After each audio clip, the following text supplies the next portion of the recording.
وأوحينا إلى أم موسى أن أرضعيه فإذا خفت عليه فألقيه في اليم ولا تخافي ولا تحزني إنا رادوه إليك وجاعلوه من المرسلين. وقال الله سبحانه وتعالى والذين جاهدوا فينا لنهدينهم سبلنا وإن الله لمع المحسنين. وقال الله سبحانه وقال الله صلى الله عليه وسلم كل أمتي يدخلون الجنة إلا من أبى. قيل ومن يأبى يا رسول الله؟ من أطاعني دخل الجنة ومن عصاني فقد أبى. وقال عليه الصلاة والسلام لغدوة في سبيل الله أو روحة خير من الدنيا وما فيها أو كما قال عليه الصلاة والسلام.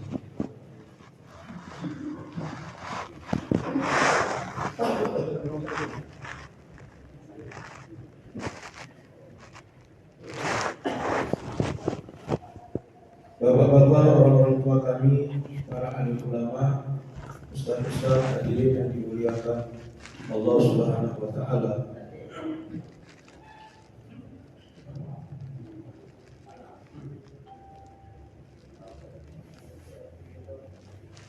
Untuk ketenangan hadirin, Allah Subhanahu wa Ta'ala telah jadikan asbab-asbab dunia sebagai asbab ketenangan kepada orang-orang kafir. Kepada orang-orang yang beriman, asbab dunia ini diberikan Allah sebagai imtihan, sebagai ujian. Hari ini sebagian umat memahami apabila mereka mendapatkan dunia, mendapatkan asbab-asbab dunia, dengan asbab dan benda-benda tersebut mereka akan mendapatkan ketenangan daripadanya. Padahal asbab dunia diberikan kepada orang-orang yang beriman bukan menjadi sebab untuk ketenangan dan kebahagiaan, tetapi asbab dunia diberikan kepada orang beriman untuk menjadi asbab ujian kepada orang beriman. Asbab dunia menjadi ketenangan adalah untuk orang-orang di luar orang yang beriman, kepada orang kafir. Tetapi orang-orang beriman, untuk ketenangan mereka, untuk kebahagiaan mereka, untuk kejayaan mereka, Allah Subhanahu wa Ta'ala telah berikan dengan asbab agama, dengan amal agama. Barang siapa yang ada iman dalam dirinya, mengamalkan agama dalam kehidupannya, mentaati perintah-perintah Allah Subhanahu wa Ta'ala, menjauhi larangan Allah Subhanahu wa Ta'ala, mewujudkan kehidupan Rasulullah sallallahu alaihi wasallam dalam kehidupannya, maka Allah Subhanahu wa Ta'ala akan memberikan kehidupan yang baik kepadanya. Man amila salihan min dzakarin aw untha wa huwa mu'min. Barang siapa yang beramal soleh daripada golongan laki-laki ataupun wanita dan dia adalah orang yang beriman, falanuhyiyannahu hayatan thayyibah. Maka pasti dan pasti kami akan menghidupkan mereka, akan memberikan kehidupan kepadanya dengan hayatan thayyibah, kehidupan yang baik. Hari ini hadirin, sebagian orang berpikir kehidupan yang baik terpenuhinya fasilitas dalam kehidupan dunia. Mempunyai rumah yang besar, mempunyai pakaian-pakaian yang cantik, mempunyai makanan yang lezat, mempunyai kendaraan yang mewah, mempunyai segala fasilitas-fasilitas dalam kehidupan. Inilah yang dianggap orang sebagai kehidupan yang baik. menjadi fitrah manusia, manusia akan mengusahakan sesuatu yang akan memberikan kebaikan pada diri, dan manusia akan berusaha untuk menjauhkan dirinya dari sesuatu yang memberikan keburukan kepadanya.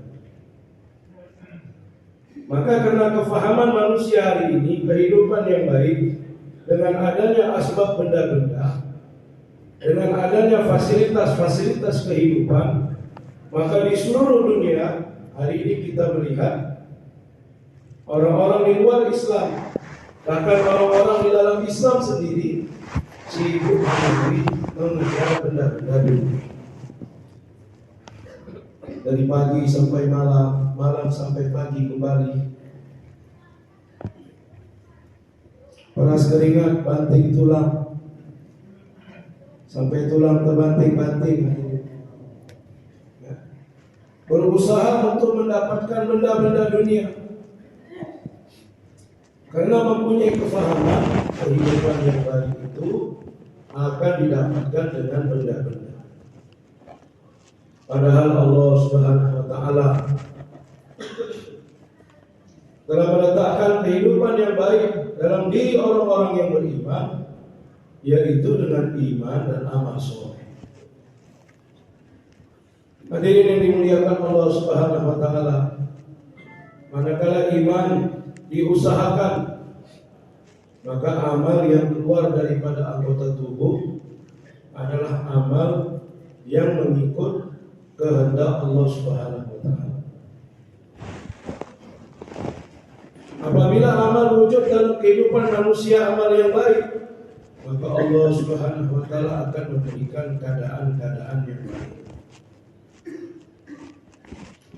Keadaan-keadaan datang dalam kehidupan manusia disebabkan amal yang keluar daripada anggota tubuh manusia. Apabila amal yang keluar dari anggota tubuh manusia adalah amalan yang baik, amal yang soleh, maka akan datang keadaan-keadaan yang baik kepada manusia. Sebaliknya, apabila amal yang keluar daripada anggota tubuh manusia adalah amalan yang buruk, maka akan datang keadaan-keadaan yang buruk kepada manusia. Hadirin yang dimuliakan Allah Subhanahu wa taala, keadaan datang bergantung dengan amalan. Dan amal manusia ini bergantung dengan apa yang ada di dalam hati manusia. Dan hadirin yang dimuliakan Allah, apa yang ada di dalam hati manusia biasanya itulah yang dia bicarakan. Apa yang ada di dalam hati manusia biasanya itulah yang dia bicarakan. Apa yang sering dibicarakan maka sebenarnya itulah yang sedang dia usahakan. Makanya hadirin, ulama kita meminta pertama sekali kita untuk mengganti usaha kita, meletakkan usaha agama di atas usaha yang lain-lain. Yang lain-lain nomor berikutnya. Yang pertama, usaha kita adalah usaha atas agama. Hadirin, apabila usahanya benar, maka percakapannya benar. Karena orang akan bercakap mengikut usahanya. Kalau kita lihat pedagang, ya hari-hari percakapannya perdagangan. Gak mungkin pedagang cakap tentang pertanian. Satu orang jualan tempe, maka hari-hari ceritanya tempe. Tempe. Jadi pembicaraan manusia ini mengikut apa yang dia usahakan. Satu orang kalau hari-hari usaha atas akhirat, tidak mungkin dia akan cerita dunia. Kalau satu orang banyak usaha atas dunia, tidak mungkin banyak cerita akhirat. Makanya hari ini diminta meminta kepada kita supaya lebih banyak waktu kita kepada usaha.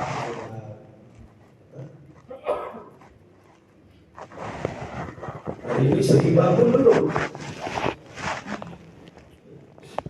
Tapi kata orang Islam, doa Rabbana atina fid dunya hasanah. Kita harus seimbang dunia akhirat. Katanya harus seimbang dunia akhirat. Kalau harus seimbang berarti 50%, 50%. Untuk dunia 12 jam, untuk akhirat 12 jam. Nah, itu baru betul. Tapi nyatanya hari untuk akhirat 2,5 jam pun lepas.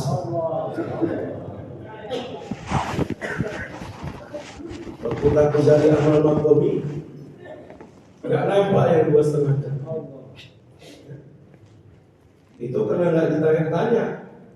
Kalau ditanya-tanya, rupanya cuma setengah jam.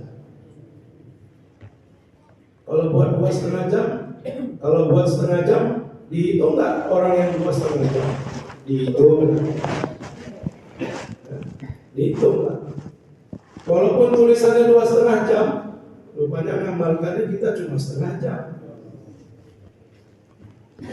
Setengah jam kita pakai percakapan kita untuk akhirat.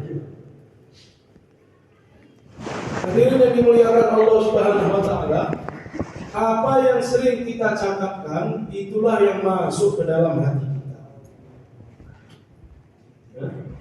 Gak mungkin orang hari-hari cerita dunia masuk kebesaran akhirat dalam hati.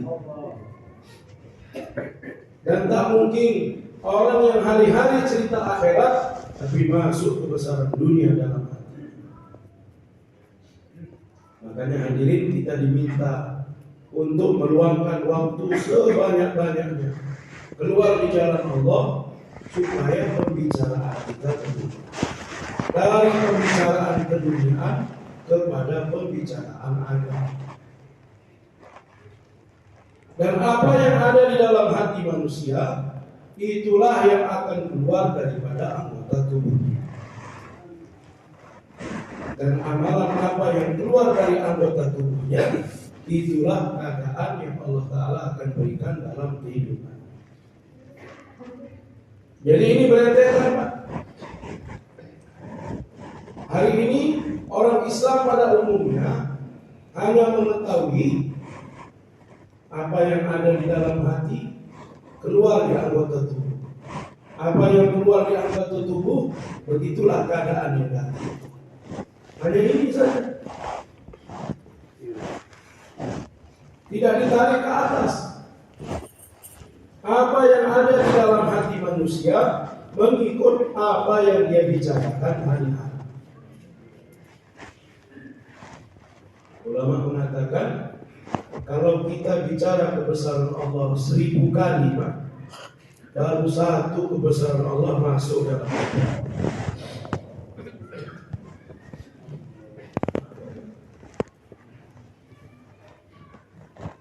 Dan pembicaraan kita ini mengikut usaha yang kita. Imam Pakistan sering mengulang zakarat ini.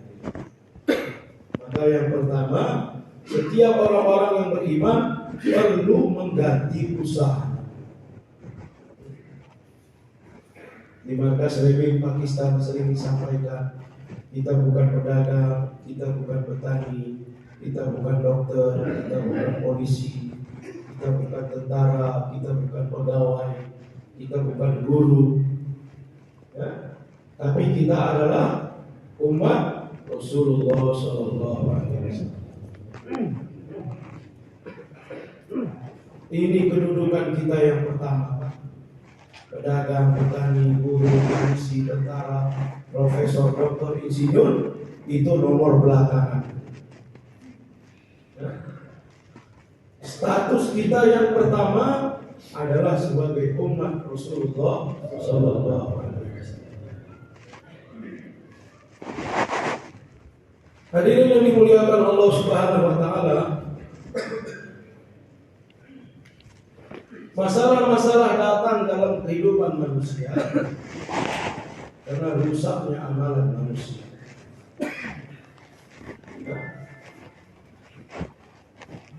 Maka untuk memperbaiki keadaan tersebut, hendaklah memperbaiki amalan. Tapi hari ini keadaan kita, apabila datang keadaan yang tidak baik kepada kita, datang keadaan yang buruk kepada kita, bukan hari ini kita membetulkan amalan, tapi kita sibuk tawajuh dengan asbab-asbab.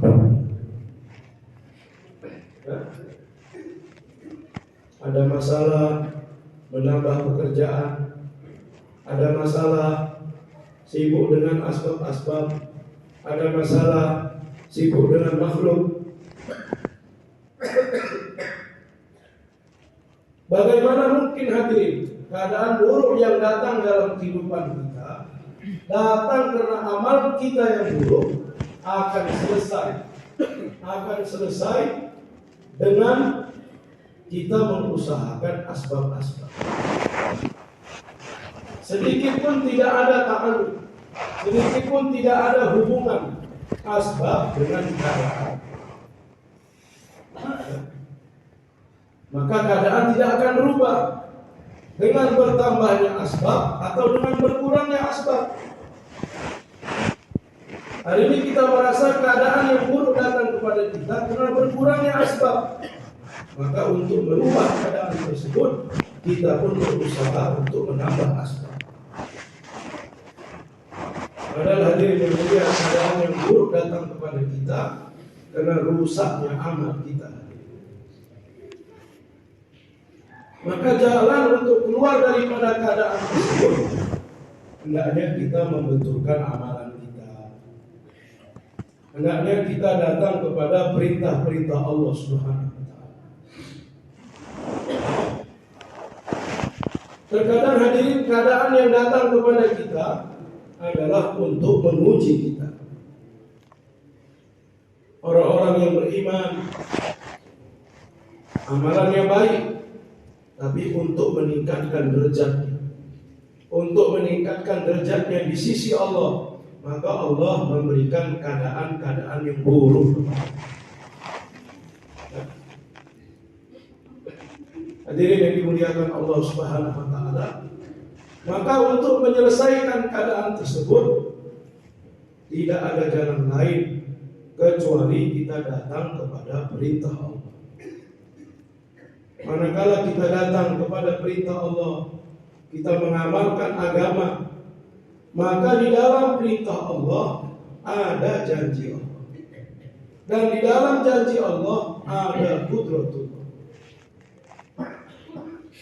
Sedangkan di dalam asbab, di dalam benda-benda dunia tidak ada janji Allah, dan di dalam asbab tidak ada qudratullah. Di dalam perdagangan, pertanian, kedokteran, obat, persenjataan dan sebagainya, di dalamnya tidak ada janji Allah. Seandainya di dalam asbab ada janji Allah, maka tidak ada satu orang pun yang buat asbab gagal dalam asbab. Di dalam perdagangan tidak ada janji Allah, maka orang yang berdagang ada yang untung, ada yang rugi. Di dalam pertanian tidak ada janji Allah, maka orang yang bertani ada yang panen, ada yang gagal panen. Di dalam obat tidak ada janji Allah, makanya banyak orang minum obat, ada yang sembuh, ada yang bertambah sakit.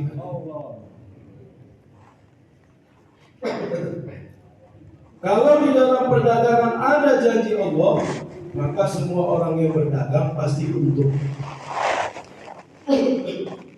Kalau di dalam obat ada janji Allah, maka semua orang yang minum obat pasti sembuh.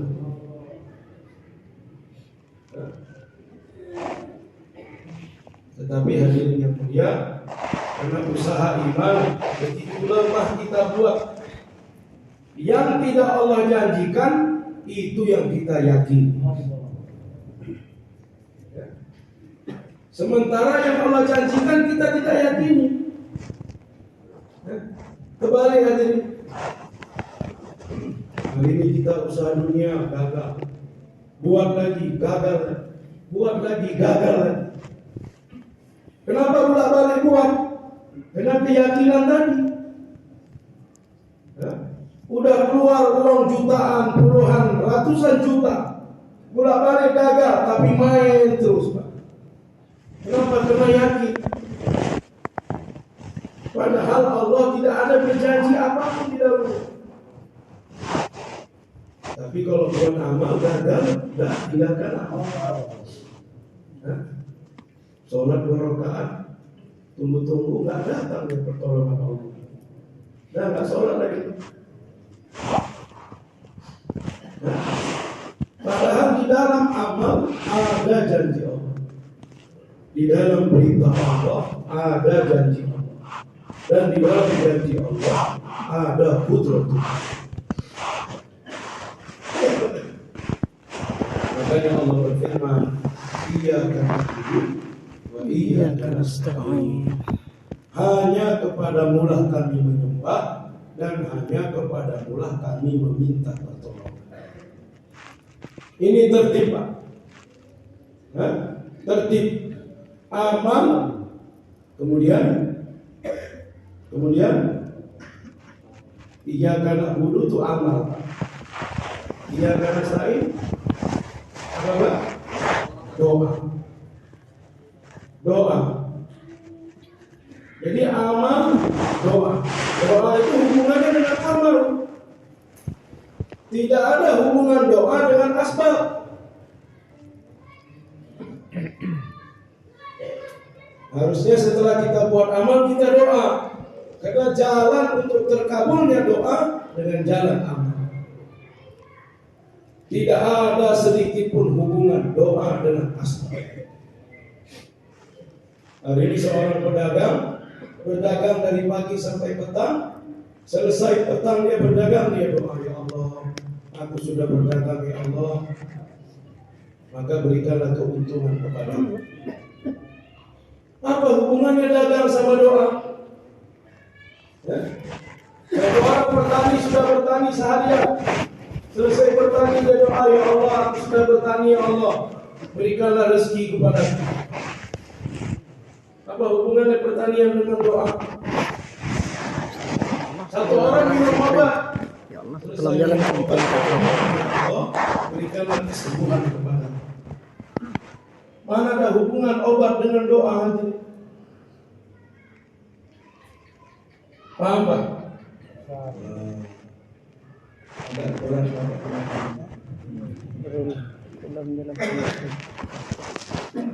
Yang ada hubungan itu amal dengan doa, bukan asbab dengan doa.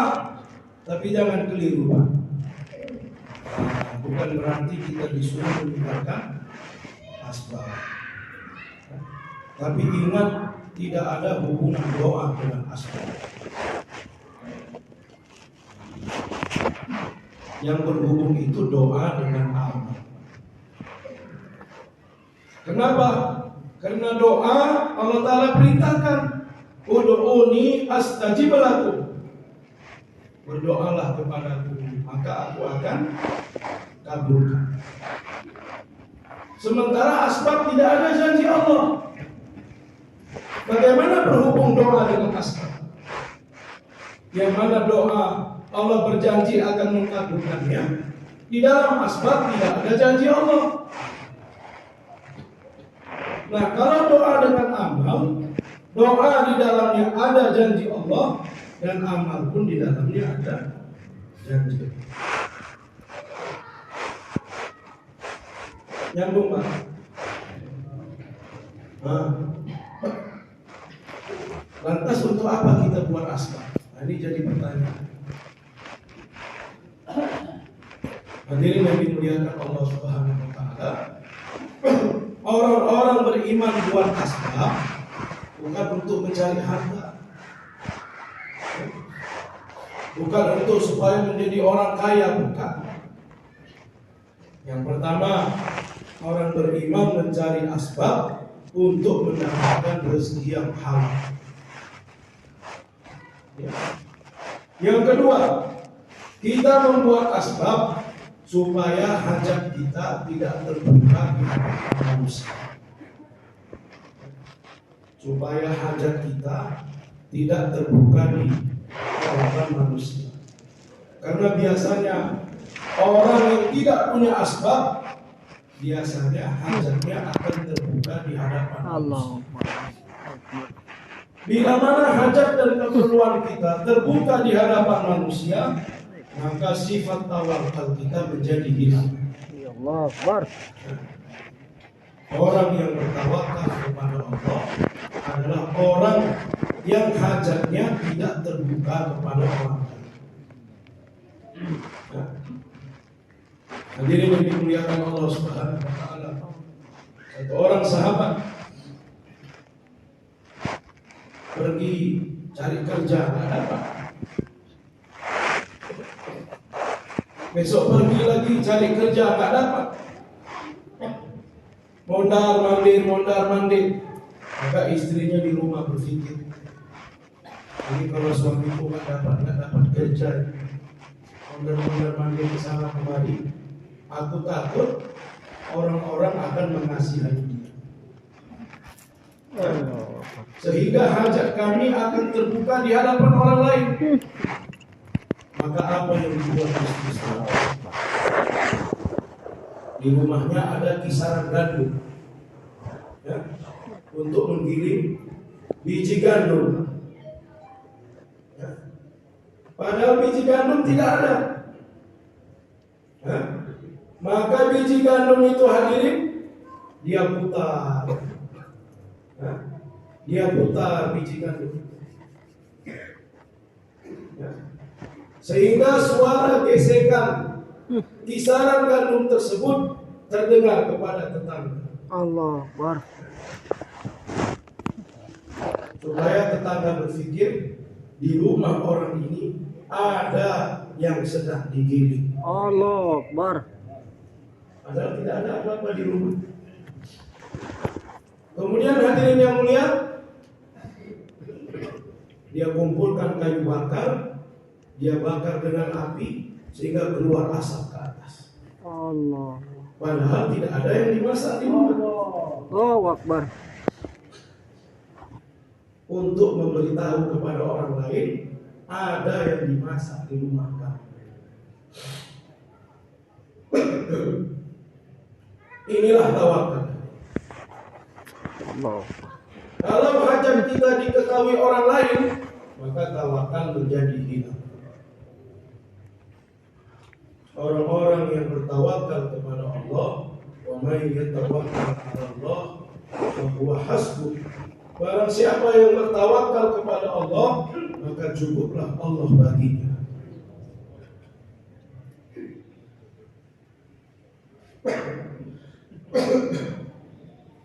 Hadirin, kita buat asbab.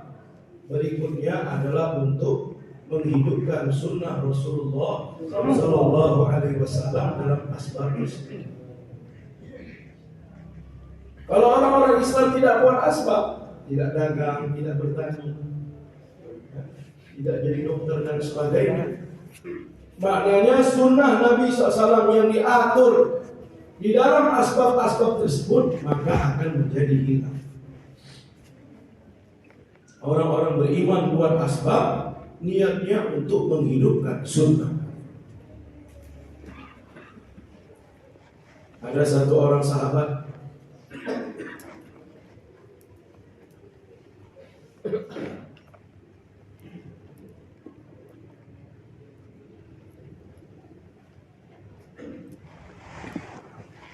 dia buka kedai.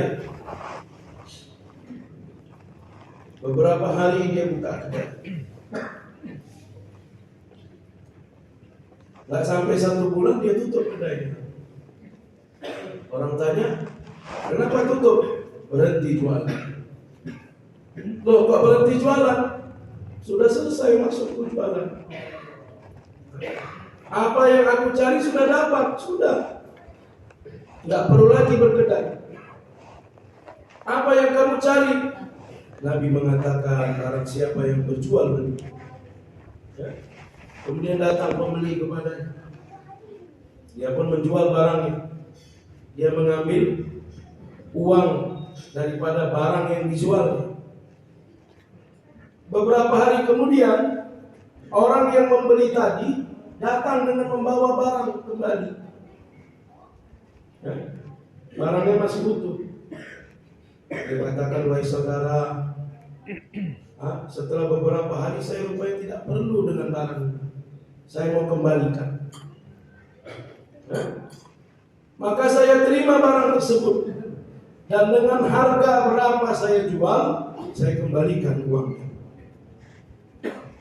Dalam riwayat hadis, barang siapa yang menjual barang, kemudian beberapa waktu kemudian barang tersebut dikembalikan, dan dia mengembalikan uang harga penjualan barang tersebut,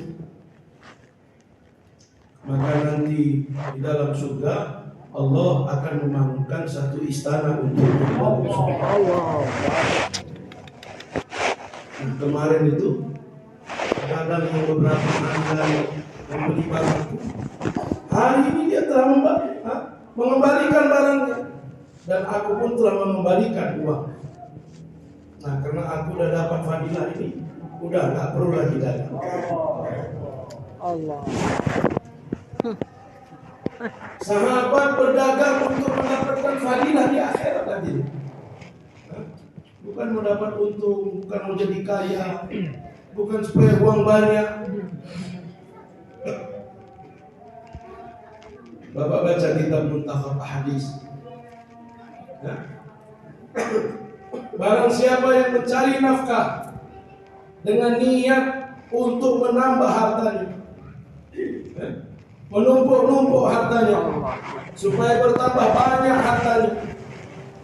Barang siapa yang mencari nafkah dengan jalan yang halal, dengan niat untuk menambah banyak hartanya, maka nanti di akhirat dia akan berjumpa dengan Allah, yang mana Allah dalam keadaan murka kepada Allah. Itu mencari nafkah yang halal, Pak. Tapi barang siapa yang mencari nafkah yang halal dengan niat untuk memberikan nafkah kepada anak dan istri, memberikan nafkah kepada anak dan istrinya, maka nanti dia akan berjumpa kepada Allah pada hari kiamat, yang mana Allah akan gembira kepada. Hadirin yang dimuliakan Allah Subhanahu wa taala. Jadi yang berhubung dengan doa itu adalah amalan, ya? Bukan asbab. Maka orang-orang yang beriman selesai buat amalan baru berdoa. Satu orang sahabat mau pergi ke Bahrain berdagang. Ya Rasulullah, izinkan aku berangkat ke Bahrain untuk berdagang. Nabi katakan, sholat dulu 2 rakaat. Ya? Sebelum dagang, sholat dulu 2 rakaat. Karena dalam perdagangan tidak ada janji Allah. Di dalam sholat ada janji Allah. Jika selesai dia sholat, datang janji Allah, berangkat berdagang, janji Allah terus bersama dia. Maka yang dikehendaki kepada orang-orang yang beriman, untuk kita selalu menyelesaikan keadaan-keadaan yang datang kepada kita dengan jalan mengamalkan agama. Dan apapun keadaan yang datang kepada kita, maka lihat apa amalan agama yang tertinggal dalam kehidupan kita. Bahkan apa amal dakwah yang tertinggal dalam kehidupan kita. Menghubungkan keadaan dengan amal, dan menghubungkan doa dengan jalan amal. Hadirin yang dimuliakan Allah Subhanahu wa taala. Dan untuk meminta pertolongan dari Allah Subhanahu wa taala juga dengan jalan melaksanakan perintah. Hadirin yang mulia, keadaan-keadaan yang besar, keadaan-keadaan yang berat, lebih berat daripada zaman kita ini, hadirin. pernah juga terjadi pada kaum sebelumnya. Allah Subhanahu wa taala telah menceritakan di dalam Al-Qur'an ada satu keadaan yang terjadi kepada Bani Israil. Ibrahim alaihissalatu wassalam punya dua istri. Yang satu Sarah, yang satu Hajar. siapa? Hajar. Zainab. Hajar. Siti Hajar. Sarah, Hajar. Daripada Hajar lahirlah anak yang bernama Ismail. Ismail. Daripada Sarah lahirlah anak yang bernama Ishak. Dan daripada Ishak lahirlah anak yang bernama Yakub. Daripada Nabi Yakub ada 12 anak. Salah satunya adalah Nabi Yusuf. Bunyamin. Di dalam riwayat hadis Nabi Yakub digelar dengan Israil. Maka anak-anak Nabi Yakub digelar dengan Nabi Israil. Jadi Israil itu namanya Nabi Yakub. Anaknya Nabi Yakub digelar dengan Bani Israil.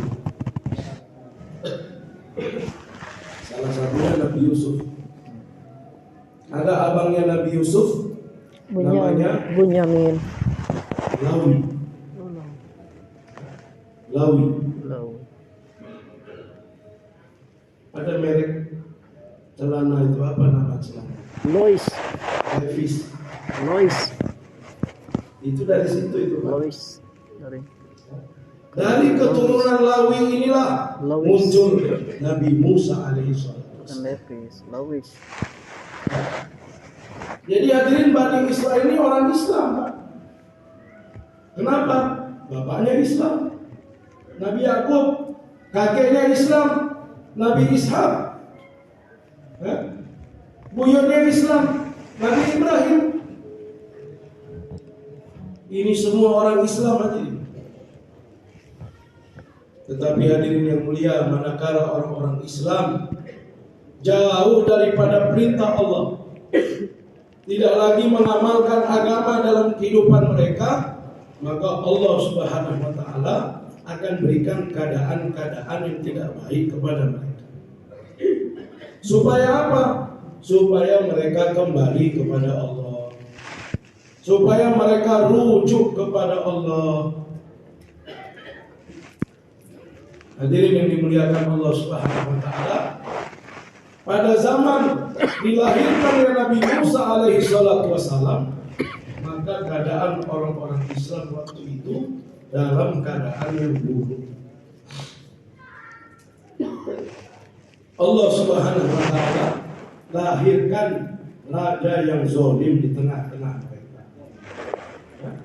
Fir'aun.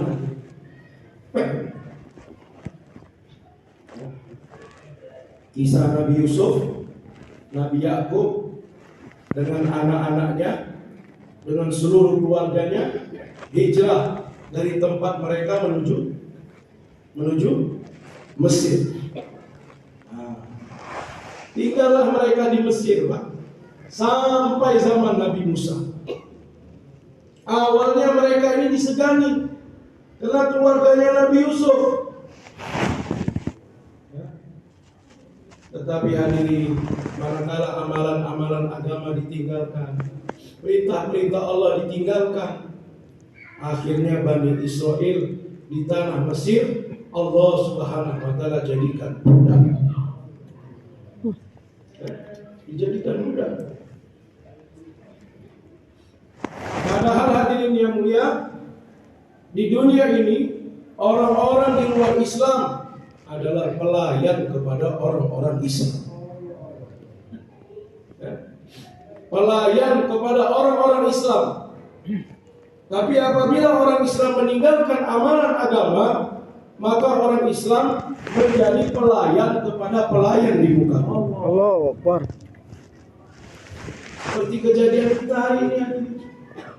Hah? Orang-orang Islam, wanita-wanita Islam menjadi pelayan kepada pelayan-pelayan di muka bumi.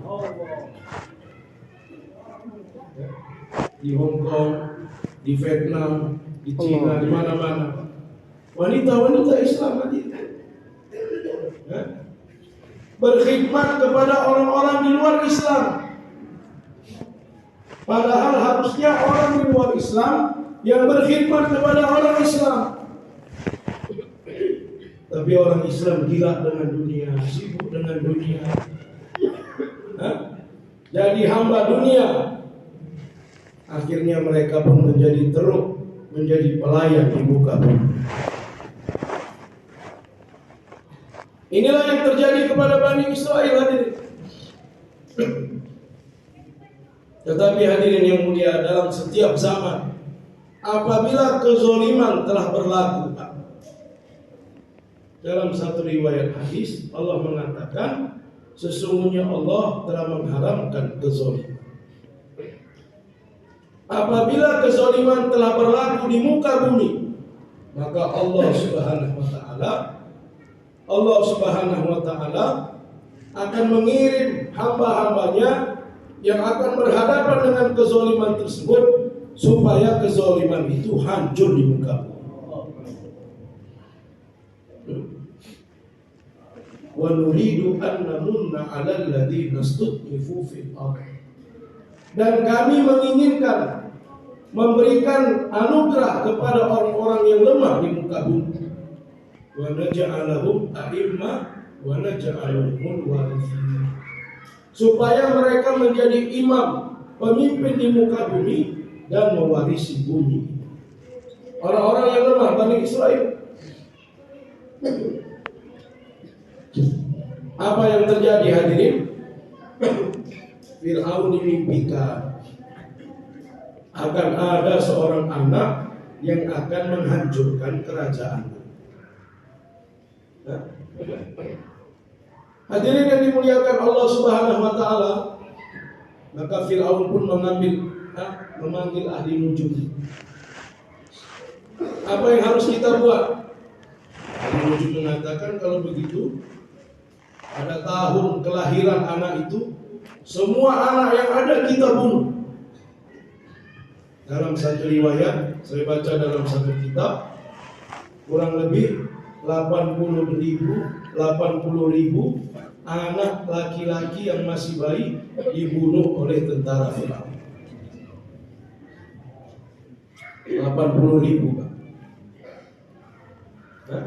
Supaya apa? Supaya anak yang akan menghancurkan kerajaannya belum lagi menjadi besar, sudah dibinasakan. Hadirin yang dimuliakan Allah Subhanahu wa taala, innama amruhu idza arada syai'an ay yaqula lahu kun fayakun. Apabila Allah menghendaki sesuatu, maka itulah yang akan terjadi. Walaupun seluruh dunia berkumpul untuk menghalanginya, apa yang Allah kehendaki pasti akan terjadi. Walaupun seluruh dunia berkumpul menjadi satu, ingin membuat sesuatu, kalau Allah tidak menghendaki maka pasti tidak akan terjadi. La ilaha illallah.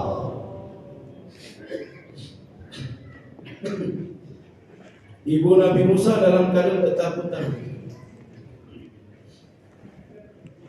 Dia sudah lahirkan bayi Nabi Musa. Dalam satu riwayat sudah berumur 3 bulan.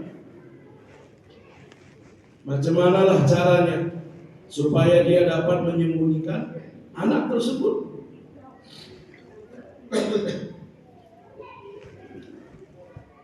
Tetapi setelah 3 bulan dia merasa khawatir. Takut-takut anaknya ini akan diketemukan oleh tentara Firaun. Maknanya hadirin, ada satu keadaan yang datang kepada ibu Nabi Musa. Hari ini kadang kita merasa ujian yang datang kepada kita ini sudah berat, sangat berat, terlalu berat. Saya rasa ujian yang datang kepada ibu Nabi Musa cukup berat. 80.000 anak bayi sudah disembelih, anaknya tinggal menunggu antrian.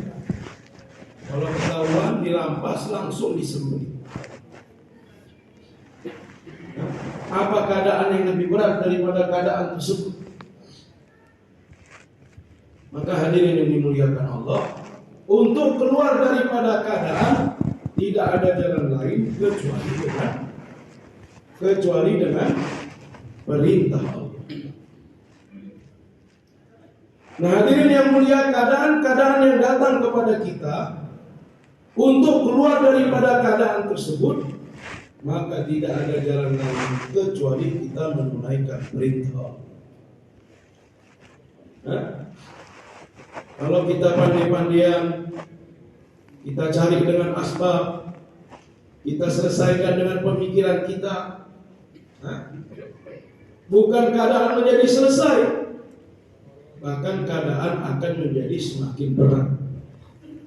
Kalaupun selesai keadaan, maka akan datang keadaan dalam bentuk yang lain. Allah berfirman kepada ibu Nabi Musa, wa auhayna ila ummi Musa an ardi'i. Kami telah beri ilham kepada ibu Nabi Musa untuk menyusui 3 bulan. Fa idza khifti alaihi fa alqihi fil yam. Apabila kamu merasa takut tentang anak kamu itu, maka campakkanlah anak kamu ke Sungai Nil.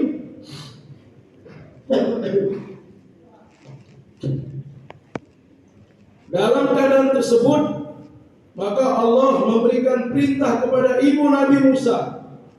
Perintah ini itu apa? Untuk menyelesaikan keadaan. Tapi apa perintahnya? Campakkan anak ke sungai. Ya? Kira-kira menyelesaikan masalah apa enggak? Hah? Menyelesaikan masalah enggak? Enggak menyelesaikan masalah. Itu kalau menurut fikir kita. Tapi karena itu adalah perintah Allah, di dalam perintah Allah ada janji Allah, maka pasti itu jalan penyelesaian masalah. Justru yang kita pikirkan dengan otak kita belum tentu menyelesaikan masalah. Cuma hari ini saya dan kita semua, kalau ada masalah masih pakai otak kita untuk menyelesaikan masalah.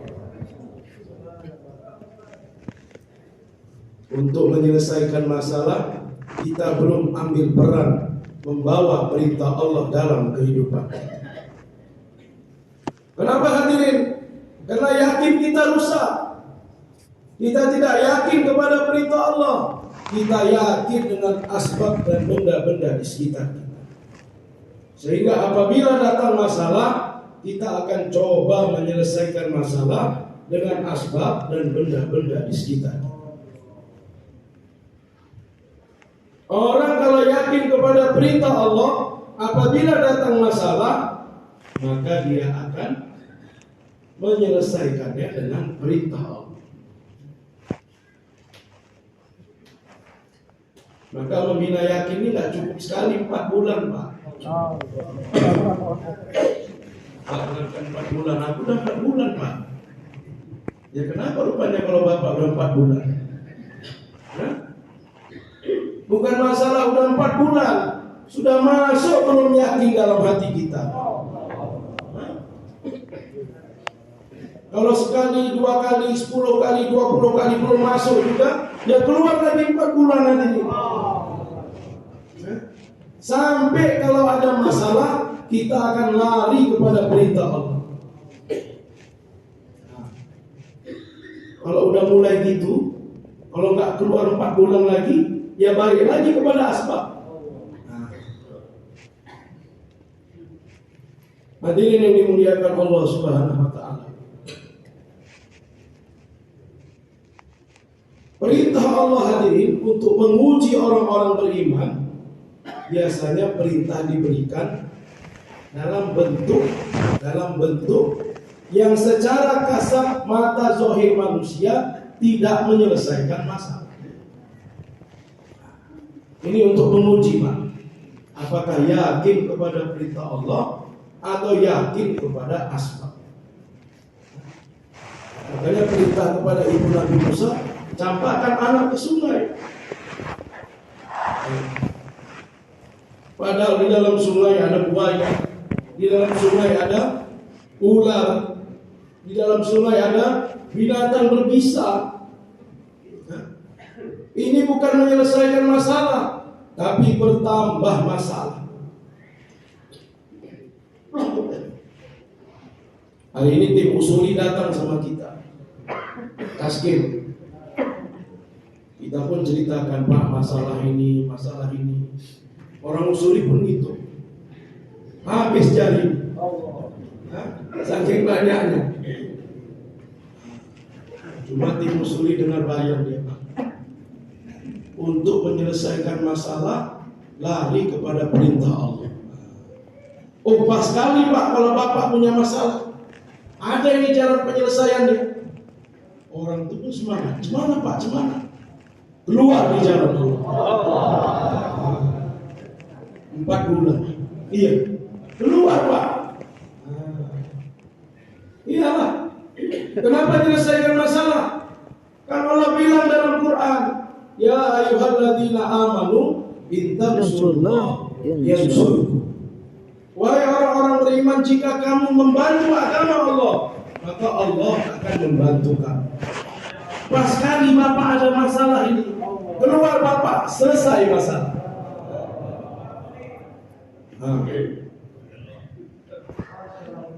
Ini hadirin yang mulia. Bapak ini udah tahu saya banyak masalah, suruhnya pula keluar. Ya bertambahlah masalah. Itu secara mata zahir kita, Pak, bertambah masalah. Justru kalau kita keluar di jalan Allah, kita akan melihat bagaimana Allah berperan dalam menyelesaikan masalah.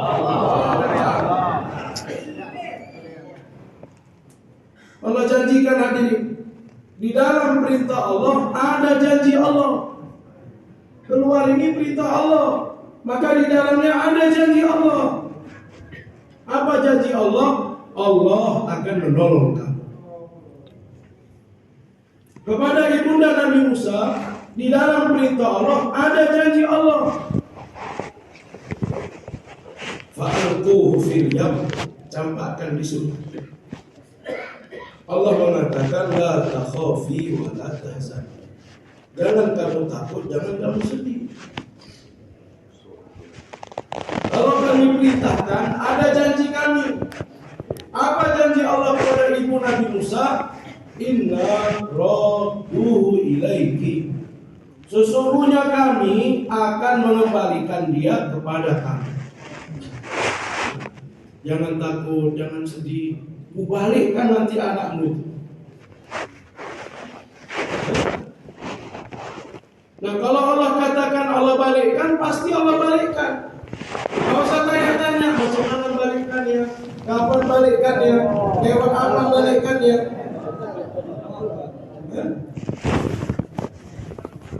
Allah berjanji kalau kita bantu agama Allah, maka Allah Ta'ala akan bantu kita. Gak usah ragu lagi, Pak, macam mana Allah bantunya, kapan Allah Ta'ala akan bantu, lewat siapa Allah Ta'ala akan bantu. Ya? Karena Allah sudah berjanji hadirin, pasti Allah Ta'ala akan membantu, Pak. Bukan hanya itu saja, wajahidu minal mursalin, dan kami akan menjadikan anak kamu di antara rasul-rasul kami.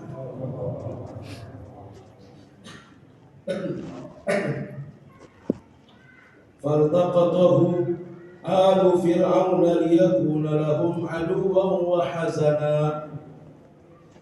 Itu kotak jalan Kemana jalannya, Pak? Kemana jalannya?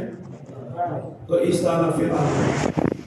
Diceritakan ulama, rumahnya ibu Nabi Musa di hilir, istana Fir'aun di hulu. Kota jalan dari hilir ke hulu. Kalau air jalannya dari mana, Pak? Dari hulu ke hilir, dari atas ke bawah. Tapi kota Nabi Musa berjalan dari hilir menuju. Siapa yang memperjalankan? Allah yang menjalankan. Kemana Allah hantar hadirin? Allah hantar kepada musuhnya.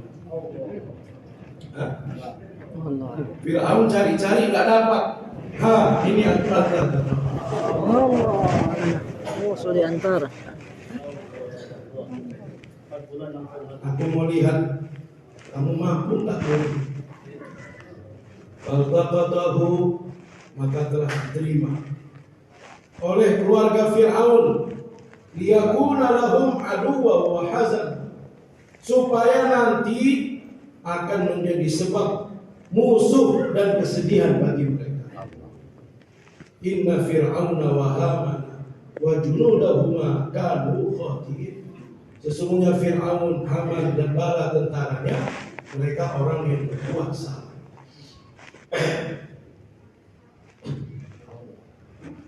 Hadirin yang mulia, ketika Fir'aun mengangkat bayi Musa, sebagian ulama menceritakan Allah masukkan dalam hati Fir'aun, ini Allah yang akan membunuh kamu.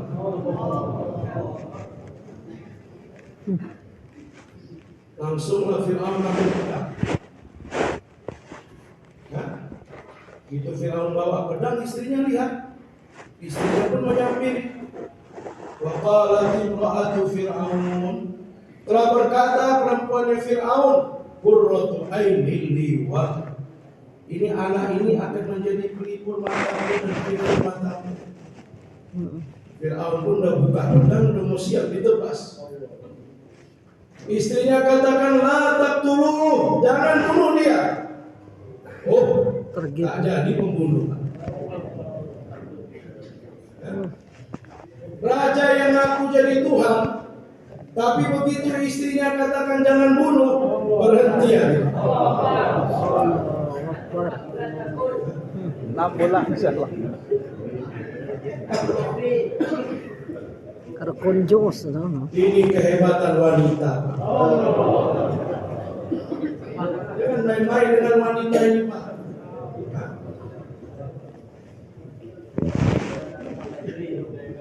Siti Aisyah. Semangat pun kita dalam agama, kalau kita tidak bawa wanita kita dalam kerja agama, berat kita untuk maju dalam kerja agama.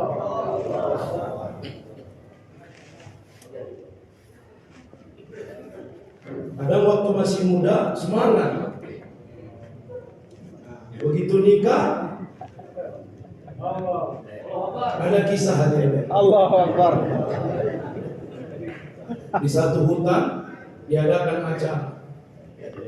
Yang diundang ini hewan-hewan besar, gajah, singa, harimau. Waktu acara berlangsung, ada kucing ikut, satu kucing ikut. Maka sama raja hutan, harimau, didatangi, ceng, kok ikut dalam undangan ini? Ini untuk hewan-hewan besar aja. Maka kucing bilang, aku mau bisik. Kucing pun dekatlah dengan telinga harimau. Aku tahu ini undangan untuk hewan-hewan yang besar. Tapi aku pun dulu sama kamu. Harimau juga. Rupanya acara ini harimau ini nikah, Pak, kawin. Aku sama kau. Harimau juga dulu. Tapi gitu kawin jadi kucing.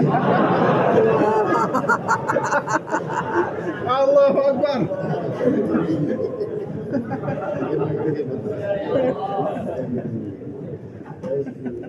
Paham Pak? Janganlah jadi kucing kita.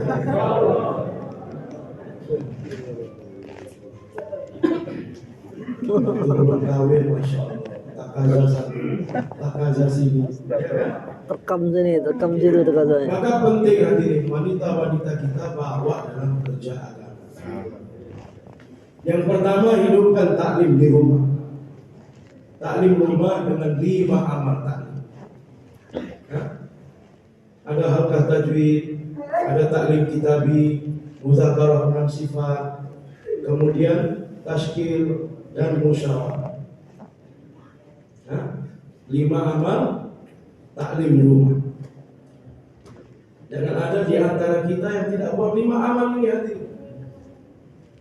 Tidak ada jalan untuk keluarnya batil daripada rumah kita kecuali kita hidupkan 5 amal taklim di rumah kita. Kalau taklim kita tidak hidupkan, maknanya kita membuka pintu untuk batil masuk ke dalam rumah. Bersedia buat taklim insyaallah? Siapa yang niat hidupkan 5 amal taklim di rumah? Semoga Allah terima. Kemudian wanita kita bawa untuk keluar di jalan. 3 hari di jalan Allah. Supaya wanita pun punya kepahaman dia adalah umat Nabi SAW. Seperti mana laki-laki bertanggung jawab untuk kerja dakwah ini, wanita-wanita juga bertanggung jawab untuk kerja dakwah ini. Bahkan hadirin yang mulia di dalam sejarah Islam, wanita-wanita mempunyai pengorbanan yang tidak kalah daripada kaum laki-laki. Yang paling banyak menghabiskan hartanya untuk agama bukan laki-laki tapi wanita. Khadijatul Kubra radhiyallahu anha yang mendapatkan salam pertama dari Allah bukan laki-laki tapi wanita. Khadijatul Kubra radhiyallahu anha yang pertama kali syahid di jalan Allah bukan laki-laki tapi wanita hadir. Sumayyah radhiyallahu anha yang paling banyak menghafal hadis daripada Nabi bukan laki-laki tapi wanita, yaitu Aisyah radhiyallahu anha. Makanya hadirin yang mulia, kalau kita bawa wanita kita dalam kerja agama, maka dia akan menjadi teman kita, partner kita, pendamping kita dalam kerja agama. Allah Subhanahu wa taala menciptakan Hawa dari tulang rusuk sebelah kiri Nabi Adam. Dan tulang rusuk sebelah kiri posisinya dekat dengan hati. Makanya yang paling dekat dengan hati laki-laki adalah wanita. Walaupun jos di luar rumah,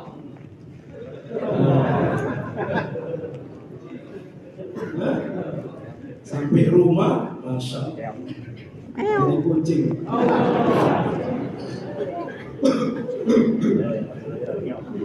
Maka bawa wanita kita hadir untuk keluar masturot. Alhamdulillah 2-3 hari ini kita buat program di Bangka Indo, kurang lebih terbentuk 15 jemaah. Allah. Baik yang akan 10 hari, 15 hari, kemudian 40 hari dalam negeri, dan 2 bulan 40 hari di India Bangladesh. Sampai 6 bulan ke depan. Kita doakan mudah-mudahan sesuai dengan yang direncanakan, jemaah dapat diberangkatkan. Hadirin yang dimuliakan Allah Subhanahu wa taala, begitu istri Firaun mengatakan la taqtulu asa ayyanfa'una aw nattakhidahu waladan wa hum la yashkurun. Mudah-mudahan anak ini bermanfaat untuk kita. Kita bisa angkat sebagai anak. Karena Firaun nggak punya anak. dari Asia. Nah, karena kalau dia mau jumpa sama Asia, Allah matikan kawan itu, Pak. Allah. Maka Asia itu perawan terus. Allah jaga. Wa hum la yashurun, tapi mereka tidak menyadarinya. Hadirin yang dimuliakan Allah Subhanahu wa taala, tak jadilah dibunuh. Hadirin yang mulia, anak yang selama ini dicari-carinya untuk dibunuhnya, Allah Subhanahu wa taala kirim di hadapan sendiri. Supaya Allah Ta'ala akan menunjukkan kudratnya. Di dalam asbab-asbab kematian, Allah Subhanahu wa Ta'ala berikan kehidupan. Tapi apabila Allah mau mematikan, di dalam asbab-asbab kehidupan, Allah akan memberikan kematian. Namrud penuh dengan asbab kehidupan. Masuk satu nyamuk pincang, terbangnya pun kewet-kewet. Masuk dari telinga, digigit lawatannya. Dilantiklah beberapa orang untuk memukul kepalanya. Dalam satu riwayat 80 tahun dipukul, Pak. Dan orang yang mukul itu digaji Allah. dengan gaji itu untuk makan anaknya, makan istrinya. Dipukul pakai sendal. Waktu dipukul, nyamuk itu ditariknya sumutnya, Pak. Namrud pun tenang sebentar. Udah mulai tenang, disumut lagi. Di dalam asbab-asbab kehidupan, Allah memberikan kematian. Hadirin yang dimuliakan Allah Subhanahu wa taala, wa asbaha fuadu ummi Musa farigha. Ibu Nabi Musa seorang ibu. Udah dia campakkan anaknya, besoknya terasa kosong hatinya. Apa yang aku buat ini? Wa asbaha fuadu ummi Musa farigha. Ibu Nabi Musa merasa kosong hatinya. In kadat la tubdi bihi laula arrabatna ala qalbiha. Seandainya kami teguhkan hatinya, niscaya dia akan mengungkapkan kebenaran. Dia akan pergi ke istana Firaun dan mengakui anaknya. Tapi kami teguhkan hatinya, litakuna minal mu'minin, supaya dia termasuk dari golongan orang-orang yang beriman. Maka hadirin, teguh hati dalam iman, teguh hati dalam agama, ini bukan perkara kecil, Pak. Makanya kita disuruh berdoa sama Nabi supaya hati kita ini tetap di dalam iman. Kita ini orang-orang yang lemah iman, lemah amal, semua lemah hadirin. Datang keadaan sedikit, tak jadi keluar. Allah. Diajarkan doa, Allahumma ya musarrifal qulub, sarrif qulubana ala ta'at. Amin. Wahai Allah yang membolak-balikkan hati kami kepada ketaatan kepada-Mu. Ya muqallibal qulub, tsabbit qulubana ala dinik. Wahai yang membolak-balikkan hati, tetapkan hati kami kepada agama. Disuruh doa kita hadirin yang mulia. Ibu Nabi Musa saja Allah katakan in kadat la tubdi bihi laula arrabatna ala qalbi. Seandainya kami tidak teguhkan hati ibu Nabi Musa, niscaya dia sudah membocorkan rahasia. Wa qalat li ukhtihi qussihi. Maka ibu Nabi Musa berkata kepada kakak Nabi Musa, dalam tafsir Jalalain namanya Maryam, Kusihi, coba kamu tengok dulu adik kamu itu. Hah? Di mana adik kamu sekarang? Maka kakaknya pun lihat-lihatlah. Fabasurat bihi an junubin wa hum la yashkurun. Kakaknya lihat-lihat, tapi tentara Firaun tidak menyadari. Hadirin yang dimuliakan Allah Subhanahu wa taala, kakaknya melihat di dalam istana Firaun terjadi satu keadaan.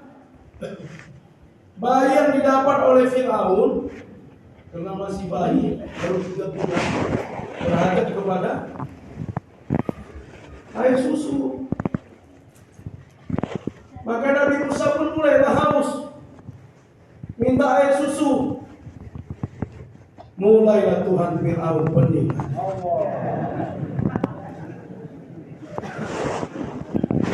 Tuhan pun bisa pening.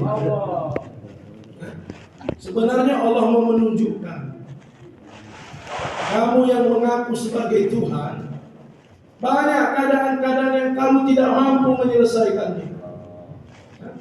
Menunjukkan sadarlah kamu itu bukan Tuhan. Nah, begitu juga hadirin, banyak kerja-kerja kita hari ini tak selesai untuk memahamkan kepada kita kamu bukan Tuhan. Makanya keluar, nanti aku yang menyelesaikan. Cuma kita enggak juga. Aku yang menyelesaikan. Ini anakku, istriku, aku yang kasih makan. Memang kita enggak ngaku sebagai Tuhan, Pak, tapi amalannya hampir sama. Kalau enggak ada aku, gimana anakku makan? Gimana istriku makan? Hadirin yang dimuliakan Allah Subhanahu wa taala, akhirnya Firaun pun panggil ibu-ibu susuan. Ibu susuan datanglah. Udah ngantri. Namanya raja yang manggil. Allah Subhanahu wa taala katakan dalam Al-Qur'an, "Wa harramna 'alaihil maratib." Kami telah mengharamkan Musa untuk menyusui dengan siapapun sebelumnya. Datang ibu susuan, mau disusukan, mulut Nabi Musa mingkem, nutup. Kenapa? Karena Allah haramkan. Panggil ibu susuan yang lain, nutup juga. Panggil yang lain, nutup juga. Allah haramkan, Pak. Rupanya mulut ini membuka menutup pun dengan kehendak Allah. Kita rasa mulut kita ini mengikut kehendak kita, bukan, Pak. Memang ikhtiarnya diserahkan kepada kita. Tapi hakikatnya mulut kita ini bergerak dengan kehendak Allah. Satu waktu apabila Allah tidak kehendaki, mulut ini tak mampu bergerak. Kadang masih hidup tapi tak bergerak lagi hati. Masih hidup. Kenapa Allah tidak kehendaki hati?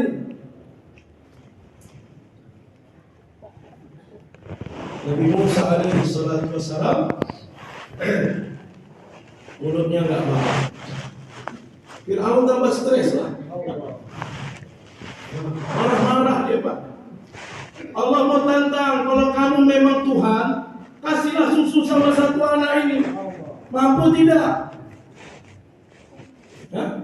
Berapa banyak sudah ibu susuan dipanggil, satu pun tak berhasil menyusui Nabi Musa.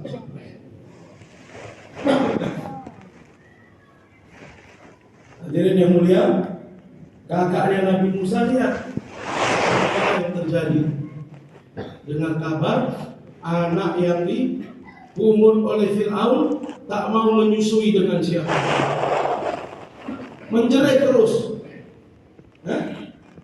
Anak yang selama ini dicari-carinya untuk dibunuhnya, sekarang dia berpikir untuk keselamatan anak ini.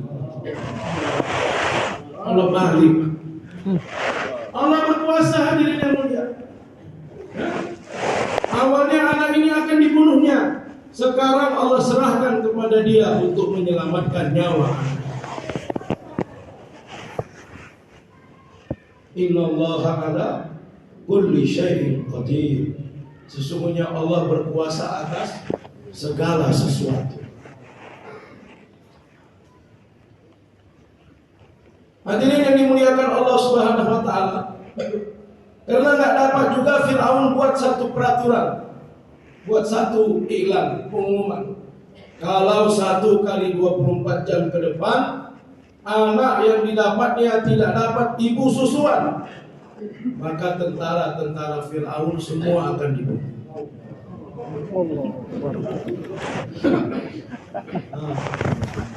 Anak-anak dibunuh. Besok jadi kita membunuh satu anak, gabung dengan kita. anak yang lain dibunuh. Sekarang untuk menyelamatkan Habis sholat isya kita kumpul. semua tentara pula mau dibunuh. Sholat isya kita kumpul. Habis kita ini si kumpul. Kakak Nabi Musa datang ke gerbang besar.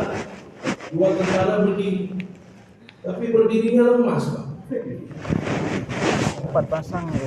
Biasanya tegak berdiri. Jemaah saya pun 2 orang Kakak mundur. Nabi Musa tanya, kenapa lemas banget? Cutinya tidak keluar, satunya Anies soal bisa dengan musuh.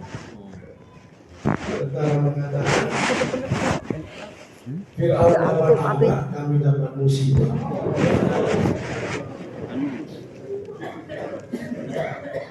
Apa musibahnya? Itu anak dipanggil ibu susuan berapa banyak, nggak mau juga menyusui. Kalau 1 kali 24 jam ke depan nggak mau nyusu juga, kami semua dibunuh.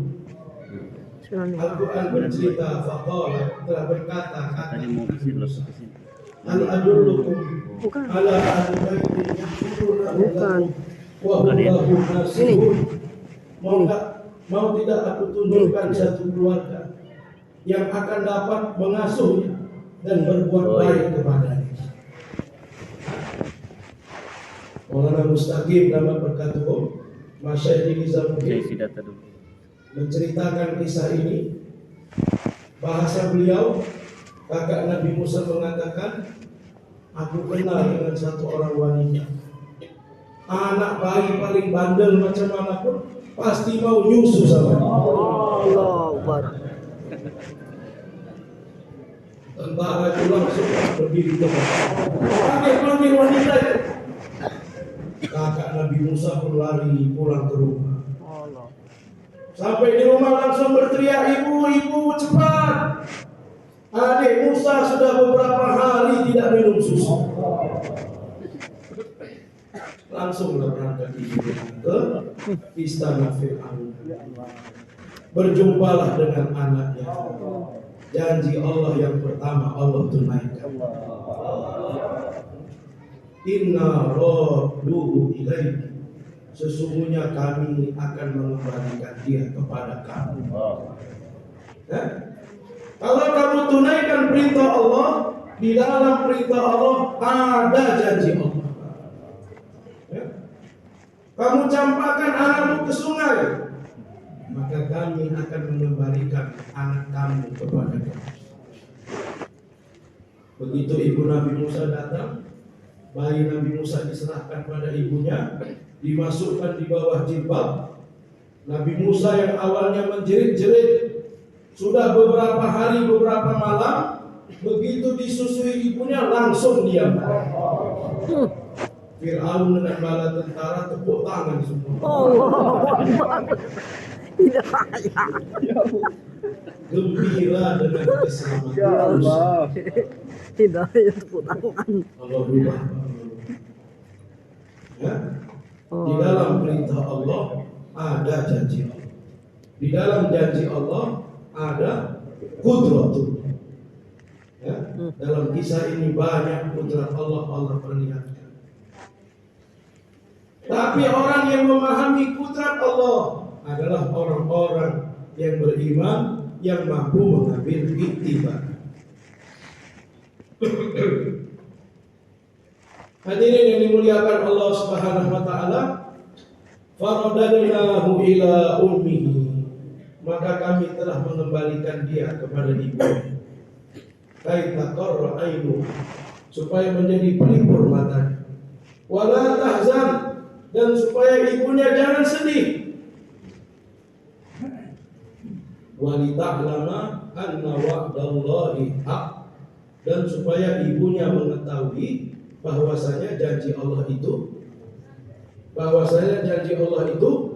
benar.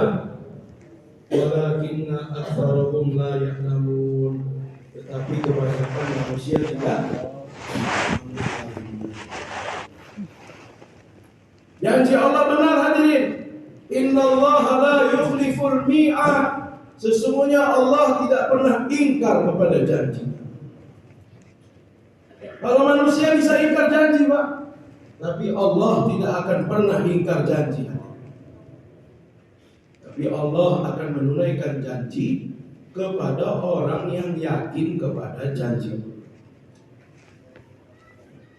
Hadirin yang dimuliakan Allah Subhanahu wa taala, sama janji yang diberitakan kepada kita, hadirin, innal ladzina qalu rabbuna Allah.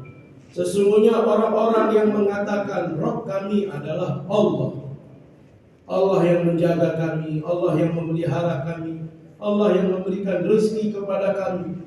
Tsumma istaqamu, kemudian dia istiqomah. Istiqomah, terus buat. Bukan sekali-sekali buat, sekali-sekali enggak buat, lagi mau buat, lagi tak mau buat, lagi merajuk tak buat, lagi semangat buat. Lagi senang hati ke markas, lagi tak senang hati tak ke markas.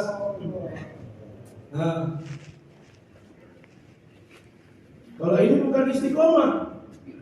Istiqomah dalam hal keadaan apapun, tetap dalam amal hati. Tsumastaqam, kemudian istiqomah. Apapun yang terjadi, menjaga amal makomi, musyawarah, dua taklim, 2,5 jam, jauhlah 1, jauhlah 2, keluar 3 hari setiap bulan. Dan menjadikan kerja ini menjadi kerja dirinya. Orang buat, orang tak buat, saya akan tetap buat. Bukan orang buat baru kita buat. Tengok di muala orang ada jauh lagi. Nggak ada. Dia pun habis sholat, tengok nggak ada yang jauh lagi, dia pun cabut. Rupanya yang lain itu juga tengok-tengokan, Pak. Mereka ada jauh lah. Maulana Ilyas rahimahullah, sebelum wafat beliau hadir, beliau duduk dengan risau. Maka ulama-ulama, orang-orang lama bertanya, wahai Maulana, kenapa kamu risau? Apa yang dapat kami lakukan untuk menghilangkan kerisauan kamu yang berlebih? Maulana Ilyas rahimahullah mengatakan, nanti setelah aku meninggal dunia, bagaimana kerja agama ini? Karena hadirin, satu orang yang membangun satu kerja dengan pengorbanan, membangun satu kerja dengan tetesan air mata, pengorbanan harta, diri, waktu, keluarga, semua dihabiskan. Kata ulama, satu-satunya orang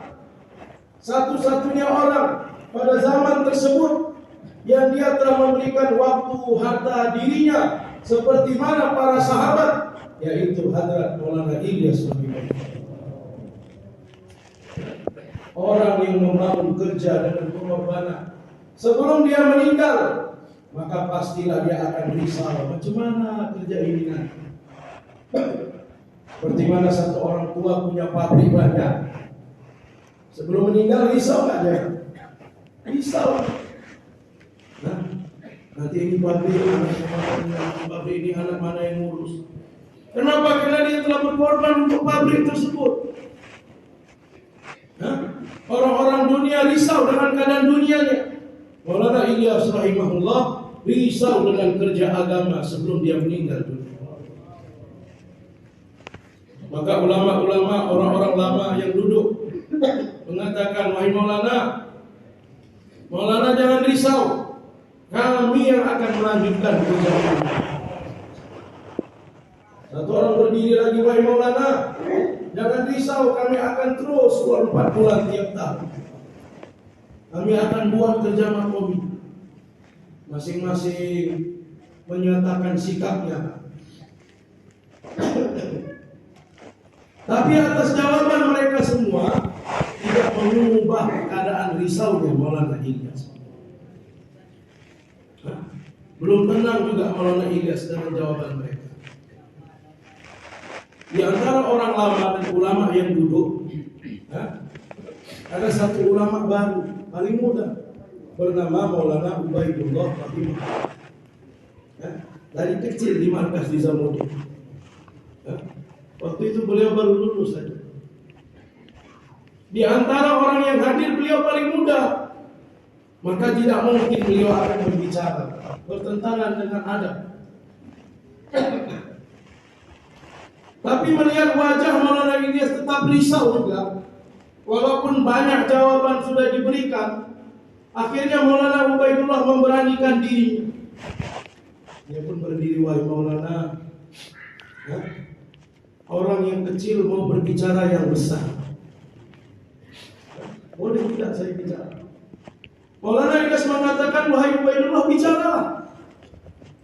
Maulana Ubaidullah rahimahullah mengatakan, wahai Maulana, untuk kerja dakwah ini ada orang buat, tidak ada orang buat, Ubaidullah sendiri akan buat. Ada orang duduk dalam taklim, tak ada orang duduk dalam taklim, Ubaidullah sendiri buat taklim.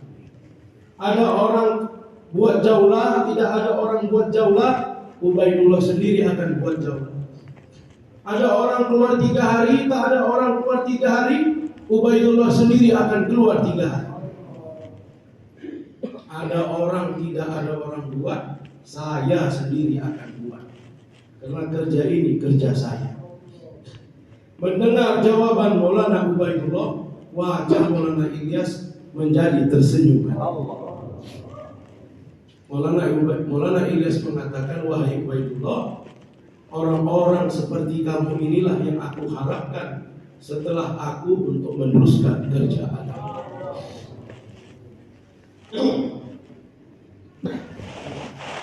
Inilah istiqomah hadirin. Bukan ikut-ikutan. Bukan ada orang baru buat, ada orang buat. Kerja ini kerja saya. Yang lain semua adalah pembantu saya. Pembantu kalau dia buat kita terima, nggak dia buat ya nggak apa-apa. Jangan marah-marah. Orang nggak keluar 3 hari kita marah-marah. Keluar 3 hari kita datangi, lagi kasih sayang, bawa jeruk, bawa apel, bujuk rayu, macam itu aja. Kerja dengan hikmah dan kasih sayang. Tapi saya harus buat, karena kerja ini kerja saya, yang lain pembantu saya. Ini baru dai namanya. Ini namanya pekerja agama. Istiqomah dalam keadaan apapun. Tatanazzalu alaihimul malaikah. Turun kepada mereka malaikat. Memberikan kabar apa? Allah takhafu wa la tahzanu. Janganlah kamu takut dan janganlah kamu sedih. Kepada ibu Nabi Musa, Allah takhafi wa la tahzan. Sama Pak. Janganlah kamu takut dan janganlah kamu sedih, wahai ibu Nabi Musa. Kepada setiap umat ini Allah katakan, Allah takhafu wa la tahzan. Janganlah kamu takut dan janganlah kamu sedih. Wa abshiru bil jannati allati kuntum tu'adun. Dan berita gembira kepada kamu dengan surga yang dijanjikan untuk kamu. Hadirin yang dimuliakan Allah Subhanahu wa taala, maka tidak ada jalan lain hadirin. Begitu banyaknya masalah dalam kehidupan kita. Kalau kita mau cepat keluar daripada masalah tersebut, tidak ada jalan lain kecuali kita berdoa untuk membantu agama. Bersedia insyaallah. Maulana Ilyas duduk dengan beberapa orang lama ulama. Ada beberapa orang datang, orang awam, ngadu sama Maulana Ilyas, Maulana, saya ini banyak hutang, berikan amalan. Maulana Ilyas katakan, kamu keluar 4 bulan. Kata orang yang lain, Maulana, saya ini lagi cekcok sama istri. Apa amalannya? Maulana Ilyas katakan, kamu keluar 4 bulan. Ada orang datang yang lain lagi, Maulana, saya ini punya masalah di pengadilan. Maulana Ilyas katakan, kamu keluar 4 bulan. Beberapa orang yang lain mengadukan masalah, tapi atas setiap masalah, obat yang Maulana Ilyas berikan hanya satu, yaitu keluar 4 bulan. Ulama-ulama besar, orang-orang lama pun nggak paham. Apa Maulana Ilyas? Penyakit berbeda-beda kok obatnya sama? Biasa kalau penyakit beda, obatnya pun beda. Sakit kepala, obat sakit kepala, sakit perut, obat sakit perut, sakit kaki, obat sakit kaki. Ini penyakit berbeda-beda, obatnya sama. Apa obatnya?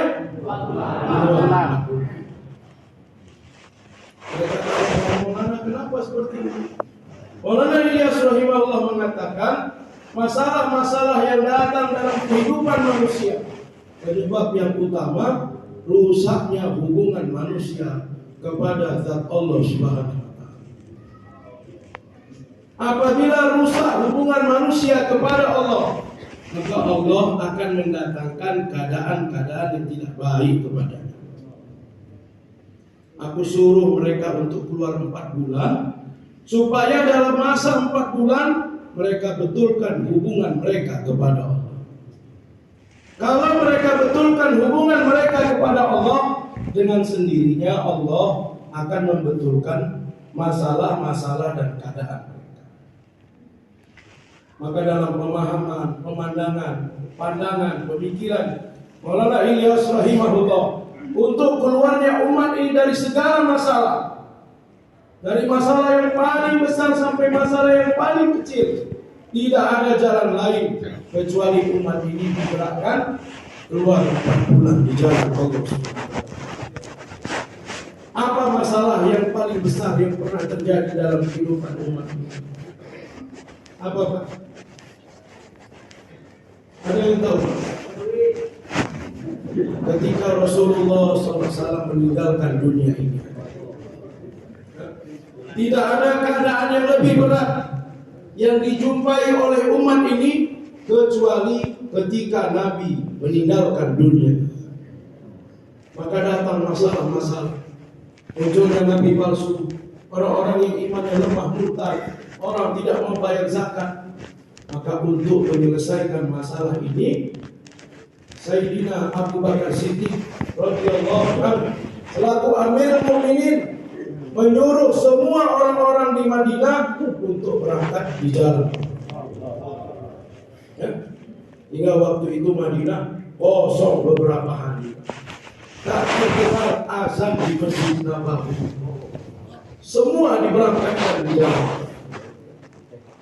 Umar dengan beberapa orang sahabat datang kepada Abu Bakar. Wahai Abu Bakar, kalau kita semua berangkat, siapa yang akan menjaga istri-istri dan keturunan Rasulullah? Ini fikirnya Umar, Pak. Menjaga keluarga Nabi. Penting hadirin menjaga keluarga Nabi, Pak. Menjaga zuriat Nabi, keturunan Nabi. Kalau kita semua keluar, siapa yang menjaga istri dan anak Rasulullah? Langsung dipegang kerahnya sama Abu Bakar. Wahai Umar, kenapa kamu jadi pengecut? Aku lebih rela istri dan anak Nabi SAW dimangsa oleh serigala padang pasir, tubuhnya dicabik-cabik, kemudian sisa jasadnya akan dimakan oleh burung yang buas. Aku lebih rela daripada agama akan menjadi rendah di muka Abu Bakar mengatakan, ayam kusuddin wa anak hayy, apakah mungkin agama berkurang sedangkan aku masih hidup?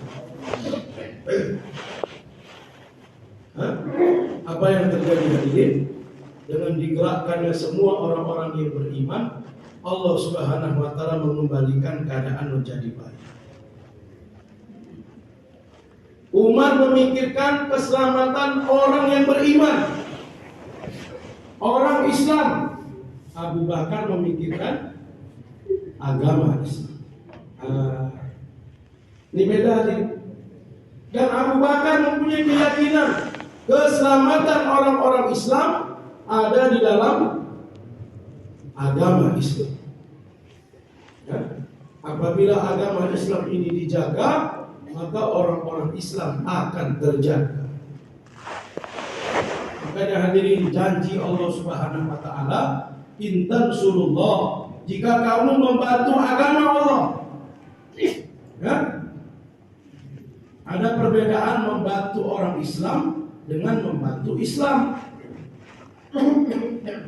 Kalau membantu orang Islam hanya keperluan dunianya saja, Pak. Tidak akan membantu untuk akhiratnya. Tapi kalau kita membantu agama Islam, membawa manusia kepada Allah, bergerak di jalan Allah, maka hadirin akan bermanfaat untuk kehidupan dunia dan bermanfaat untuk kehidupan akhirat. Maka diminta hadirin yang mulia untuk kita bergerak di jalan Allah Subhanahu wa taala. Bergerak dengan tafakur yang besar dan tempat-tempat yang jauh hadirin. Bahkan kita berniat untuk dapat syahid di jalan Allah. Bersedia insyaallah. Orang yang keluar di jalan Allah tidak ada niat untuk syahid di jalan Allah, maka keluarnya tidak sempurna.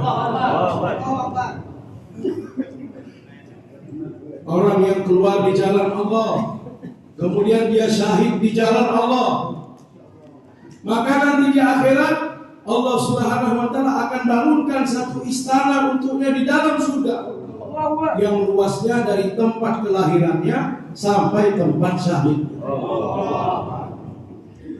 2019 kita khidmat di Nizamuddin. Mungkin kawan-kawan dari Bangka ada juga yang khidmat dengan saya. Satu orang dari Sulawesi syahid Pak di Nizamuddin di Medan. Abdul Aziz Maulana Sa'ad langsung jadi imam sholat jenazah. Ya?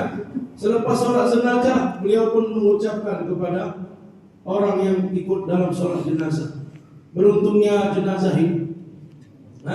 Nanti di akhirat Allah akan memberikan satu istana untuknya di dalam surga dari Indonesia sana sampai ke New Delhi. Indonesianya di Sulawesi pula itu Pak. Ya, dihitung-hitung 8.000 sampai 10.000 kilometer. Dapat istana yang besarnya 8.000 10.000 kilometer Pak. Hari ini kita gara-gara rumah 10 meter tak mau keluar di jalan. 10 meter itu. Atau 100 meter persegi Pak. Ini 10.000 kilometer hadirin. Maka rugilah kita hadirin yang mulia. Kalau kita tidak berangkat di jalan Allah. Apa yang Allah katakan, ya ayyuhalladzina amanu, wahai orang-orang beriman, malam apa yang terjadi kepada kamu? Kenapa kamu ini, kata Allah, idza qila lakum munfiru fi sabilillah, jika dikatakan kepada kamu keluarlah di jalan Allah, saqaltum ilal ard, terasa berat bagi kamu. Kata orang lama, seolah-olah pantat kamu menempel di bumi. Lengket Pak. Nanti waktu tasir nampak ini. Siapa yang lengket, siapa yang enggak. Kenapa berat kita untuk tidak keluar di jalan Allah? Untuk keluar di jalan Allah. Allah mengatakan araditum bil hayatid dunya minal akhirah.